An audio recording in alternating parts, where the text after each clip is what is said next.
Graça e paz, meu irmão, minha irmã, seja bem-vindo a mais uma aula da EBD aqui da IBMA. Eu me chamo Herberson e vou ministrar agora a lição número 15, que fala da rebelião do anticristo. Você que está acompanhando a EBD da IBMA sabe que estamos estudando as cartas de Paulo aos Tessalonicenses, a primeira e a segunda carta. Agora já estamos dentro do conteúdo da segunda carta e nesta aula vou ministrar aqui para você o capítulo 2, do versículo 1 ao versículo 12, uma passagem que vai falar aqui do anticristo. Na verdade, esta passagem ela não fala explicitamente essa palavra anticristo. A palavra anticristo é usada por João nas suas cartas, só que aqui nesse contexto a gente consegue ver que é o mesmo personagem, né? Ou seja, a mesma pessoa, que aqui vai falar do homem do pecado, o homem da iniquidade. Lá em Apocalipse fala da besta que subiu do mar, depois vai falar da besta que subiu da terra, que é o falso profeta. Está tudo interligado, então a gente vai tocar aqui nesse assunto, porque é o assunto que está dentro dessa passagem. A gente precisa aprender mais aqui deste conteúdo, porque nós estamos fazendo uma exposição das cartas de Paulo aos Tessalonicenses, sem pular nenhuma passagem, nenhum versículo.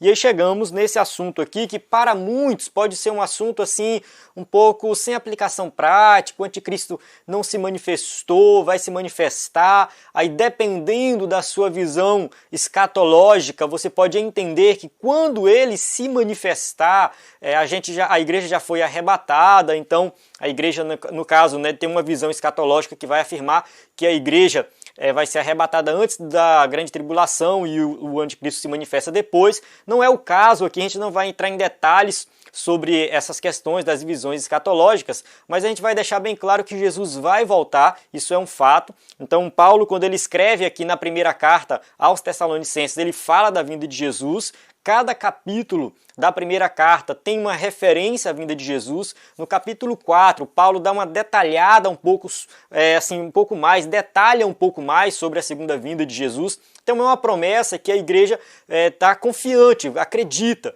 Então a gente não vai entrar em detalhes sobre como será essa vinda, em alguns detalhes aí, mas a gente vai levar em consideração que é uma promessa que vai se cumprir. Tá? O dia do Senhor vai chegar, Deus vai executar juízo sobre os pecadores, e a gente vê aqui dentro dessa passagem uma informação muito importante que a gente não pode ignorar, que é a manifestação do anticristo. E se o anticristo não se manifestou, a gente tem que se perguntar qual a importância de estudarmos este tema.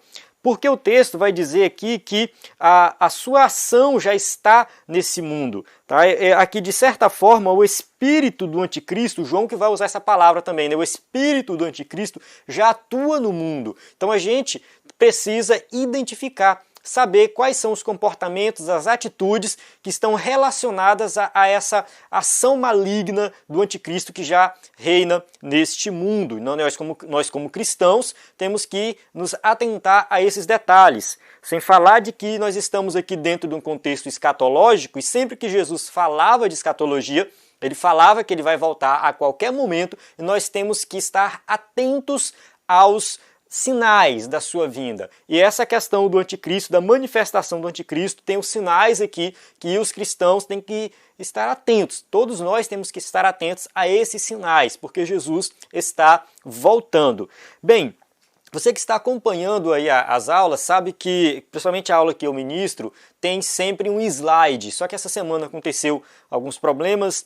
Eu priorizei o estudo do conteúdo, né, e deixei um pouco de lado a questão do slide. Peço desculpas, eu sei que o slide ajuda bastante na questão da didática para você visualizar os versículos, mas eu vou deixar disponível aí também, no caso, as passagens bíblicas para você consultar. Vou sempre citar, você pode ir anotando as passagens bíblicas, os versículos que eu for lendo aqui também eu vou falando direitinho e você vai aí fazendo anotações e acompanhando na sua palavra, na sua Bíblia, né, na palavra de Deus aí que você tem disponível, pode ser no seu celular também. Você pode pausar o vídeo também para acompanhar caso você queira. Então vamos lá. Entendendo essa questão, só situando aqui a questão do estudo do anticristo, porque a gente precisa entender que esse tema ele tem aplicações práticas para a nossa vida. Não faz muito sentido a gente só estudar a palavra de Deus e não saber como que aplica isso na prática. Então a gente precisa entender isso melhor.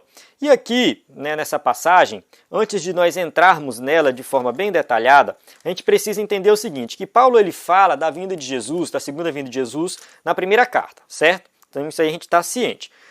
No capítulo 4, Paulo vai falar do arrebatamento da igreja, então ele vai dar alguns detalhes aqui.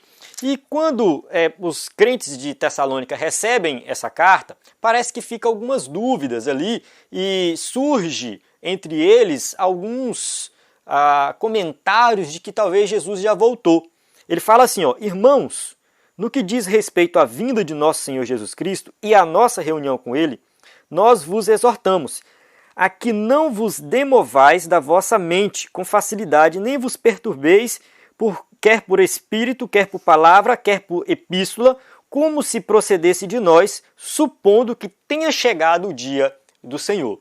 Parece que estava ali algumas pessoas talvez profetizando, outras talvez escrevendo cartas dizendo que era o próprio apóstolo Paulo e mentindo, dizendo que o dia do Senhor já tinha chegado, que o arrebatamento talvez já tinha acontecido, não sei, ou alguma coisa do tipo.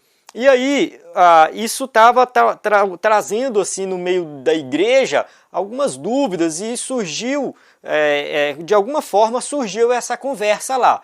E Paulo ficou preocupado, né, e escreveu essa outra carta explicando melhor. No versículo 3 ele fala assim, ninguém de nenhum modo vos engane, porque isso não acontecerá sem que primeiro venha apostasia e seja revelado o homem da iniquidade, o filho da perdição. Então Paulo vai falar o seguinte, o dia do Senhor, né, quando ele se acontecer, vai ter esses sinais, a apostasia e aí a manifestação do filho da perdição. Algumas traduções falam o homem do pecado, e João, quando ele fala do anticristo, eu vou citar aqui só para você conferir depois, primeira carta de João, capítulo 2, versículo 18 e versículo 22, na mesma carta ainda, né, primeira carta de João, capítulo 4, versículo 3, e a segunda carta de João, capítulo 1, versículo 7.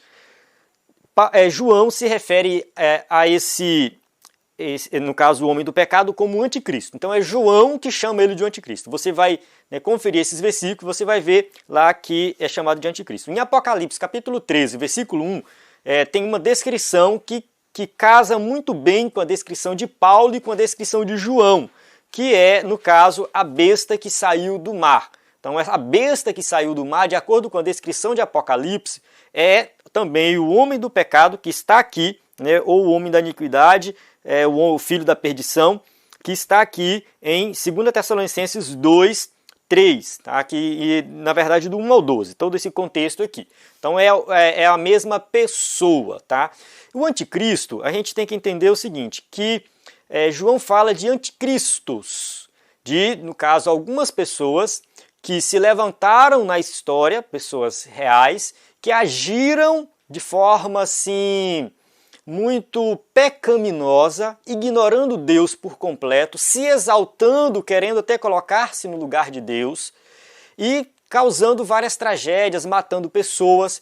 Então esses são chamados de anticristos. São pessoas que já operam no espírito do anticristo. No caso, tem alguns...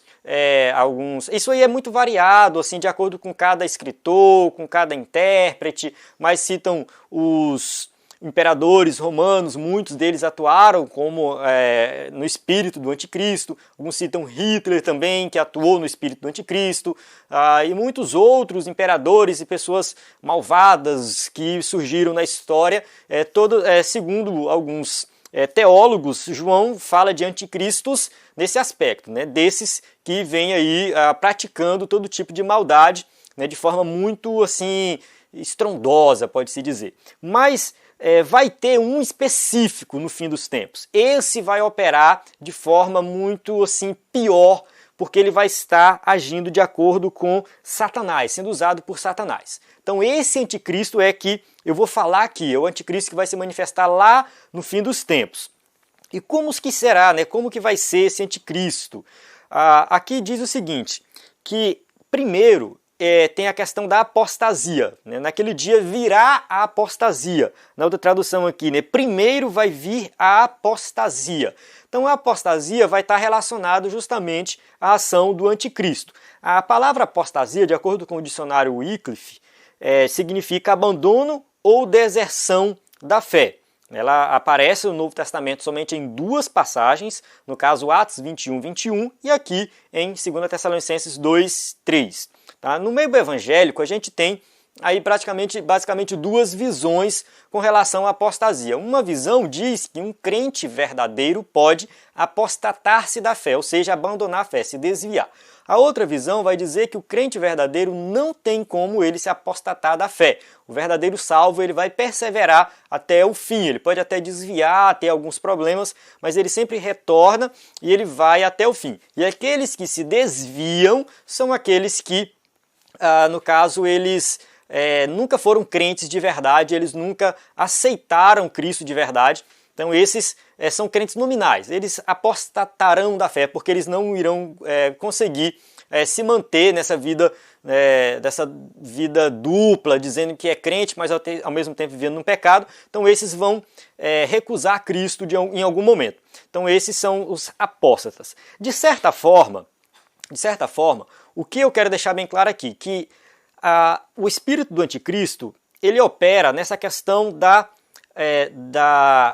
recusa do evangelho, a pessoa recusar o evangelho de forma deliberada, de forma consciente. A pessoa nega Cristo, ela recusa Cristo, ela ouve a pregação, entende a pregação, quem sabe ela até vai para a igreja, quem sabe ela até vive um pouco daquilo ali, mas de forma deliberada e consciente essa pessoa recusa Cristo, a pessoa nega Cristo. Ela não quer saber de Cristo e não quer viver o evangelho. Então isso aqui já está relacionado ao anticristo. Então quem tem essa atitude, a pessoa que vai à igreja ou quem sabe ouviu o evangelho, compreendeu o evangelho e de forma deliberada recusa Cristo, essa pessoa já está operando aí no espírito do anticristo. O anticristo, né, uma outra característica do anticristo é que ele vai se opor a tudo que se chama Deus. Vem aqui e fala assim, no versículo 4, o qual se opõe e se levanta contra tudo que se chama Deus ou é objeto de culto, a ponto de assentar-se no santuário de Deus. Olha só, ele se opõe às coisas de Deus. Tudo relacionado às coisas de Deus, o anticristo ele vai se opor. Aí ele não vai ficar em cima do muro, ele não vai ficar dividido, não, ele vai se opor de forma bem explícita às coisas de Deus. E ele vai sentar no santuário, vai falar assim, ó, a ponto de assentar-se no santuário de Deus, ostentando-se como se fosse o próprio Deus. Olha só, o anticristo ele vai ter essa ousadia de querer estar no lugar de Deus. Ou seja, ele quer adoração. E o texto de Apocalipse, capítulo 13, versículo 8, fala isso, ó. Todos os habitantes da terra adorarão a besta, a saber, todos aqueles que não tiveram seus nomes escritos no livro da vida do Cordeiro, que foi morto desde a criação do mundo. Ou seja, todos aqueles que não são salvos adorarão a besta. Ou seja, todas as pessoas da face da terra vão se render ao anticristo e vão prestar um culto, uma adoração a ele. Então isso vai acontecer no fim dos tempos. As pessoas vão se voltar e vão acreditar no anticristo. Vale ressaltar que os verdadeiros salvos eles não vão fazer isso. Os salvos eles vão recusar essa adoração mesmo que sejam perseguidos, qualquer coisa que venha acontecer, mas os verdadeiros salvos, os que têm o nome escrito no livro da vida, que aqui fala do Cordeiro que foi morto desde a criação do mundo, Apocalipse 13, 8 aí, só para você entender. Então esse Cordeiro que foi morto e quem está com o nome escrito no livro da vida, que são os verdadeiros salvos, eles não vão adorar o anticristo, somente as outras pessoas. Vamos lá, as suas ideias já estão em ação. Aqui no versículo 7 ele fala assim, ó, com efeito, o mistério da iniquidade já opera e aguarda somente que seja afastado aquele que agora o detém. Então, a questão toda, João também fala assim, ó, mas, fala assim, 1 João 4,3, mas todo espírito que não confessa a Jesus não procede de Deus, esse é o espírito do anticristo, acerca do qual vocês ouviram que está vindo, e agora já está no mundo. Olha só, o espírito do anticristo já está no mundo. O anticristo não se manifestou, mas o seu espírito já está no mundo, a sua ação já está no mundo. 2 João 1,7. De fato, muitos enganadores têm saído pelo mundo, os quais não confessam que Jesus veio em corpo. Tal é o enganador e o anticristo, aqueles que negam a encarnação de Cristo. Tinha essa doutrina na época, e João vai falar que quem faz isso já está agindo também no espírito do anticristo. Então o anticristo ele não está no mundo, mas a sua ação já está. Então aqui quais são a questão das ações do anticristo? Opor-se a Deus é uma coisa que ele vai fazer. Atualmente, quem se opõe a Deus já está atuando no espírito do anticristo. Exaltar-se, querendo ser melhor do que os outros, querendo até exigir uma certa adoração. Essa atitude não é uma atitude só do anticristo que vai acontecer lá na frente. Não, muitas pessoas hoje já pensam assim, já querem se exaltar, estar acima de todo mundo, quer que os outros já meio que prestem uma certa adoração. Então isso aqui já é o espírito do anticristo. Recusar o evangelho de forma deliberada, né? Entender o evangelho, entender quem é Cristo e recusar de forma deliberada a ação também, uma atitude que já mostra que essa pessoa está atuando, já agindo de acordo com o espírito do anticristo. Por isso que tem essa informação aqui, esse alerta que o mistério da iniquidade já opera. Tá? E João falou que o espírito do anticristo já está no mundo. Só que ele não se manifestou ainda porque tem aquele que agora o detém. A questão de quem é esse que o detém, a gente não sabe. Paulo vai dizer aqui, né, que fala assim, então será de fato, versículo 8, revelado o iníquo, a quem o Senhor Jesus matará com o sopro da sua boca e tal. Mas Paulo não diz quem é o que detém. Ele não fala. E a gente não tem essa informação na Bíblia em lugar nenhum. Por isso que os teólogos começam a conjecturar quem é esse que detém, que está segurando ainda para o anticristo não se manifestar, porque ele não se manifestou ainda. E aí quem é que segura? Aí uns falam assim, quem está segurando é a igreja. Outros falam, não, é o Espírito Santo, é o Pai, é o Filho, é a pregação do Evangelho. Então tem várias conjecturas. De acordo com o escritor aqui da nossa revista, ele coloca o seguinte, que ele meio que junta tudo. Quem detém é Deus, através da ação do Espírito Santo na igreja para a pregação do Evangelho. Seria mais ou menos nesse sentido. Por quê? Porque vai chegar um momento, entende-se, de acordo com alguns teólogos, vai chegar um momento que esse que o detém será tirado. De alguma forma, a ação do Espírito Santo que coloca a igreja na pregação do Evangelho vai ser, talvez, não retirada por completo, mas ele vai permitir, a ação do Espírito Santo vai permitir que esse homem do pecado, ele consiga dominar e levar para o lado dele todos aqueles que não creem no Evangelho. Então vai ser um divisor de águas, eu vou falar isso mais na frente, essa questão do divisor de águas, por quê? Porque não vai ter como você ficar em cima do muro. Ou a pessoa vai servir a Deus ou ela vai servir o anticristo. Não vai ter aquele negócio de dizer assim, eu amo a Deus, mas ao mesmo tempo vive na prática do pecado. Não vai ter isso. Então, de alguma forma, aquele que o detém, que de acordo com alguns teólogos, é a ação do Espírito Santo para que a igreja possa evangelizar, essa ação ela vai ser meio que diminuída, não sabemos explicar direito, mas vai permitir que o anticristo se manifeste de forma plena. Continuando aqui, para a gente entender melhor, mais na frente a gente volta nesse ponto para deixar mais claro. Acontece o seguinte, lá no versículo 9 fala assim, ora, o aparecimento do iníquo é segundo a eficácia de Satanás, ele é usado por Satanás, com todo o poder e sinais e prodígio da mentira, e com todo o engano de justiça aos que perecem, porque não acolheram o amor da verdade para serem salvos. Olha só, a ação dele, ele vai ser usado por Satanás. De acordo com Apocalipse, a gente vai aqui para Apocalipse capítulo 13, versículo 11, fala assim, então vi outra besta que saía da terra, com 2 chifres como cordeiro, mas que falava como um dragão. Capítulo 13, versículo 1 de Apocalipse, fala da besta que saiu da água. capítulo 13, versículo 11, fala da besta que saiu da terra. A besta que saiu da água é o anticristo. A besta que saiu da terra é o falso profeta, chamado de falso profeta. No versículo 13 do capítulo 13 de Apocalipse fala assim: e realizava grandes sinais, chegando a fazer descer fogo do céu à terra à vista dos homens. Olha só, entendemos que o falso profeta, que é a besta que saiu da terra, o falso profeta, ele vai ser companheiro do anticristo. Isso está lá em Apocalipse, você pode ler o capítulo 13 de Apocalipse.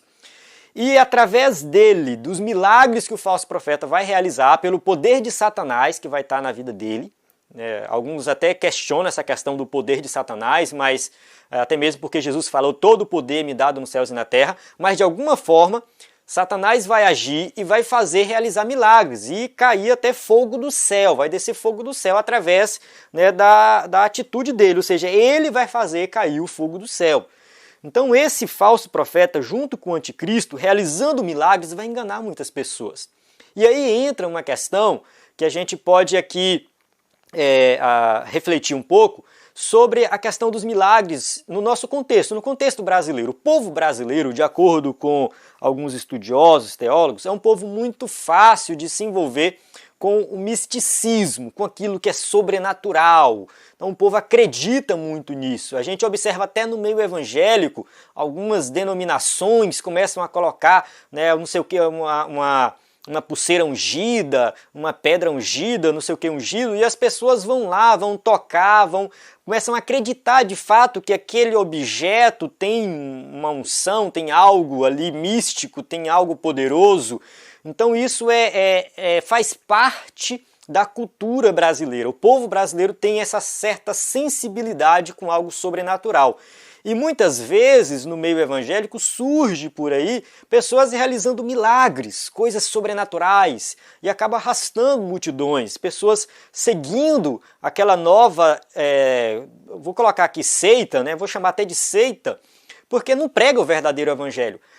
Realiza um milagre, faz algo extraordinário, mas a mensagem ali não exalta Cristo. A mensagem não fala de pecado, de perdão de pecado, do sacrifício de Cristo, não fala de salvação. Às vezes envolve apenas questão financeira, questão de dinheiro. Não tem ali o evangelho sendo pregado. O milagre em si não serve para exaltar a Deus. Se a gente olhar para o contexto aqui da mensagem aqui, que a gente está falando do anticristo, o milagre vai ser realizado para que o anticristo seja adorado. É por isso que o milagre vai ser realizado, para exaltar o anticristo e não para exaltar a Deus. Então quando você vê por aí alguém realizando algum milagre, alguma coisa, fazendo algum milagre que não é para exaltar Deus, que não está trazendo a mensagem do evangelho, não fala de arrependimento, tem algo errado. É o espírito do anticristo agindo ali. Pode-se dizer que é no poder de Satanás, porque não é algo voltado para adorar a Deus.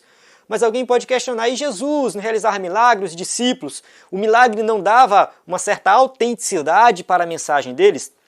Na verdade, se a gente for analisar bem os milagres de Jesus e dos discípulos, o milagre, quando ele era realizado, eu até coloquei uma frase aqui, que eu peguei de um livro, fala assim: os milagres de Jesus confirmavam a fé daqueles que criam, mas não criava fé nos incrédulos.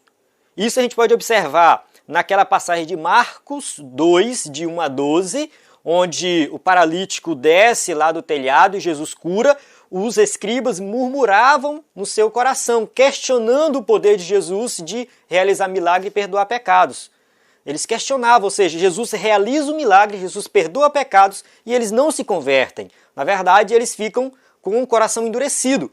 Ou seja, os que não criam, eles continuavam sem crer, mesmo vendo o milagre. Mas aqueles que já criam, fortaleciam a fé. Então o milagre tinha esse propósito de fortalecer a fé daqueles que já criam em Jesus como Salvador. Os discípulos a mesma coisa, só que os discípulos eles operavam milagres no nome de Jesus, não era na autoridade deles, mas no nome de Jesus, na autoridade de Jesus. Eles pregavam o evangelho, então estava sempre atrelado à mensagem do evangelho, e era para exaltação de Cristo, não exaltação própria. Então, quando a gente vê qualquer coisa fora disso, já entenda o seguinte, que tem algo errado, já é o espírito do anticristo agindo ali. Tá? Temos que prestar bastante atenção nisso. Mas as pessoas por aí que querem seguir qualquer coisa vão ser enganadas por causa do milagre, porque o milagre vai arrastar multidões para seguir o anticristo. Vamos lá. O quarto ponto aqui, eu quero destacar o seguinte: por que é necessário o seu aparecimento? Por que é necessário vir o anticristo? Por que Deus vai permitir que ele venha? Vamos lá, capítulo 2 aí, que a gente está estudando, do versículo 10 ao versículo 12. Fala assim, ó: e com todo engano de injustiça aos que perecem, porque não acolheram o amor da verdade para serem salvos. É por esse motivo, pois que Deus lhes manda a operação do erro para darem crédito à mentira. Olha só, Deus permite que a operação do erro, ou seja, a manifestação do anticristo aconteça, para que essas pessoas que já recusaram o evangelho de forma deliberada, recusaram a verdade, elas sigam logo a mentira. Já que vocês não querem a verdade, está aí a mentira para vocês.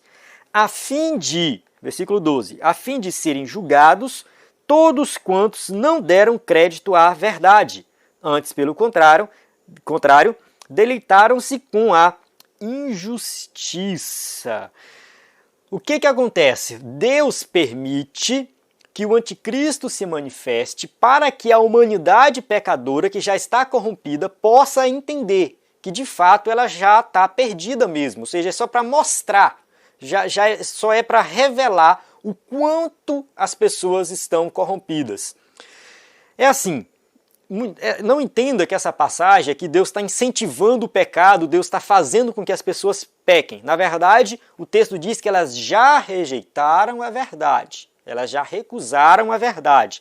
Quando Paulo escreve aos Romanos, Paulo fala algo parecido, Romanos 1:24. Por isso Deus os entregou à impureza sexual, segundo os desejos pecaminosos dos seus corações, para a degradação dos seus corpos em si. Ou seja, Deus os entregou, Deus deu para eles aquilo que eles queriam. Vocês não querem viver no pecado? Então vão lá e pequem mais. É mais ou menos assim, ou seja, vocês escolheram viver no pecado. Então, está aí o pecado para vocês pecarem. Então, quando o anticristo se manifestar, no caso, ele vai chegar, ele vai se manifestar, ele vai fazer tudo aquilo que eu falei no começo, ele vai se exaltar, querendo ser Deus, vai se opor a tudo que está relacionado a Deus. E aí, as pessoas que hoje falam assim, eu amo a Deus, mas vivem na prática do pecado, essas pessoas, elas não vão conseguir viver essa dualidade, porque elas vão ter que decidir. Elas vão seguir o anticristo. E ao seguir o anticristo, elas vão mostrar de forma clara e evidente que, de fato, elas odeiam a Deus. Ao seguir o anticristo, elas vão revelar aquilo de fato que está no coração delas. Que o pecado que está no coração delas é porque elas odeiam a Deus. Elas não querem saber de Deus. Elas simplesmente, essas pessoas, elas não vai ter essa possibilidade de falar assim, eu amo a Deus, mas ao mesmo tempo viver na prática do pecado, como acontece hoje. Muita gente fala isso, né? Eu amo a Deus, mas de fato não ama. Na manifestação do anticristo, isso não vai acontecer. Então Deus permite que o anticristo se manifeste justamente para ter essa diferença. De fato, quem é que ama e quem é que não ama a Deus? Porque aí, aqueles que não adorarem a besta, no caso o anticristo, esses é que são salvos. Esses de fato vão viver uma vida de santidade, vão estar longe do pecado e vão recusar a marca da besta e tudo mais. Agora aqueles que aceitarem a marca da besta e adorar a besta, que eles vão estar revelando quem de fato eles são. Vamos lá. E aí a gente vai para o próximo ponto, né, que é que esse anticristo, por mais poderoso e influente que ele seja, ele não é nada, ele não vai ser nada diante de Cristo. O texto de Tessalonicenses 2,8 fala assim, e então será de fato revelado o iníquo, a quem o Senhor Jesus matará com o sopro de sua boca, e o destruirá pela manifestação de sua vinda. Então, quando Jesus voltar, a primeira coisa que ele vai fazer, a vinda de Jesus em glória, que todo olho verá, a primeira coisa que ele vai fazer é destruir o anticristo. Se a gente for lá para Apocalipse, vai ter uma informação bem interessante aqui em Apocalipse. Apocalipse 19, 20, fala assim: mas a besta foi presa, e com ela o falso profeta, que havia realizado sinais miraculosos em nome dela, com os quais ele havia enganado os que receberam a marca da besta e adoraram a imagem dela. Os dois foram lançados vivos no lago de fogo que arde com enxofre. Olha só, Jesus desce do céu em poder e grande glória, está ali junto a besta e o falso profeta e todos os seus seguidores, todos os seus seguidores, aqueles que aceitaram a marca e adoraram a sua imagem. Só que eles dois, no caso a besta e o falso profeta, são lançados vivos. Se a gente entender essa passagem de Apocalipse como uma passagem literal, que está falando aqui de algo realmente que vai acontecer desse jeito, então essa passagem aqui de Apocalipse está mostrando que eles vão ser lançados no lago de fogo vivos. E mais na frente, o versículo 21 diz que todos os seus seguidores serão mortos. A gente sabe que depois todos irão ressuscitar, vão passar pelo julgamento, pelo juízo final, o grande trono branco, e aí eles serão condenados e serão lançados também no lago de fogo. Então todos os seguidores da besta e do falso profeta, no caso do anticristo, do falso profeta, colocar assim, todos eles serão condenados ao lago de fogo eternamente. Então a gente entende aqui o seguinte, que o anticristo não se manifestou ainda, mas o seu espírito está nesse mundo. As atitudes pecaminosas de pessoas arrogantes, que se exaltam, que recusam a Cristo de forma deliberada, essas pessoas já estão operando de acordo com o espírito do anticristo, com esse homem do pecado. A gente entende aí também, que na manifestação do anticristo não vai ter como a pessoa dizer que ama a Deus e vive no pecado. Não, ela vai mostrar de forma bem explícita que ela odeia Deus, porque ela vai seguir o anticristo. E a gente está falando aqui dentro do contexto da segunda vinda de Cristo. A gente não pode esquecer isso. E quando Jesus voltar, vai marcar aqui o fim das oportunidades. A oportunidade de crer é agora. A oportunidade de seguir a Cristo é agora. Depois não vai ter mais oportunidade. Depois que Jesus voltar, que destruiu o anticristo, o falso profeta, e lançar no lago de fogo todos que estão ali, eles não vai ter outra oportunidade. E segundo alguns teólogos, quando a gente vê essa passagem de Apocalipse 22, 11, que fala assim: continue o injusto a praticar injustiça, continue o imundo na imundícia.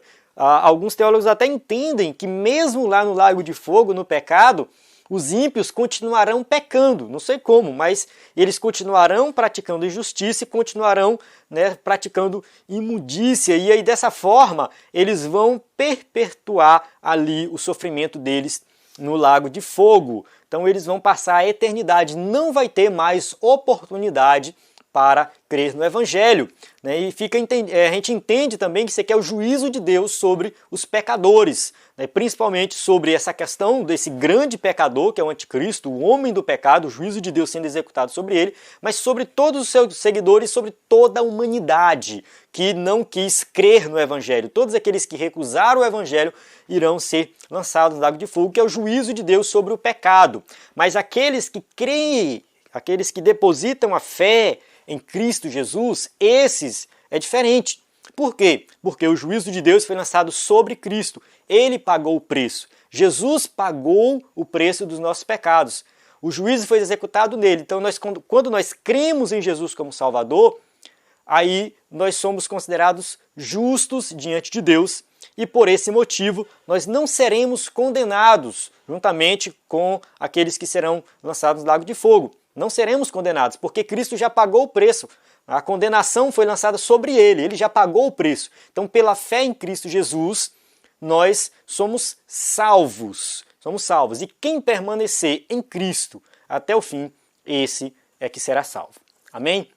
Então eu encerro aqui essa aula. Espero que você tenha compreendido aí a mensagem, que você possa meditar nessa passagem, depois dar uma estudada com mais detalhes, estudar essas cartas e colocar em prática tudo que foi ensinado aqui e que Deus possa nos abençoar grandemente. Até a próxima aula.